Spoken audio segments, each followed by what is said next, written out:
We're going to continue our class in Kohelet. Okay, we're still in Perek Aleph, so I'm going to try to move it a little bit faster this time.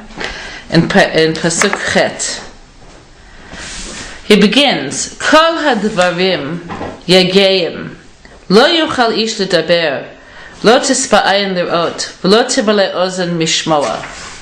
He says, okay, when a person speaks a great deal of matters concerning this world, a person can't possibly say everything that has to be said, nor could his eye possibly see everything that it yearns to see, nor could a person's ear hear everything that it wants to hear. A person wants to hear and understand more and more. So there are two different ways that we could look at this. So we were talking about ma yitron, what do we really gain by things? So the fact is the pursuit of knowledge is something that engages us because it is spiritual, and the will to know more and more and to grasp more and more is a very human need. And in fact, Rambam says that if you have different possibilities and you could involve yourself in earning your parnasa, your livelihood, through intellectual endeavor, for instance in medicine, compared to non-intellectual endeavor, for instance in doing something that requires aesthetic taste like an art or physical skill, that you use more of your essential self, more of your spiritual self when your mind is engaged. But there's a huge however. The huge however is that there's chitzonius and pnimius, there's outer reality and inner reality. Through seeking the world and the knowledge that it has, that it opens to you, with an eye that's devoted towards knowing the world and oneself externally, there's no limit. Why is there no limit? Because Hashem created a world that no matter how much you know about it, the big questions are never going to be closed. So we look at the outside in order to find the inside. Okay, now there's a whole other way. When a person learns Torah, similarly there's no satisfaction. But the reason isn't because of frustration. The reason is because of satisfaction. In other words, you find what you want, so you want more. You get more of that, so you want still more.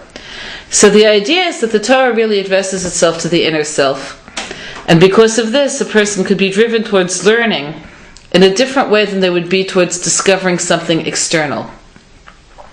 So on a practical level, a problem that this causes is that oftentimes learning ends up being associated with things that have nothing to do with life. If a person knows history, or if they know certainly philosophy as it's taught in the 20th century, it has nothing to do with life.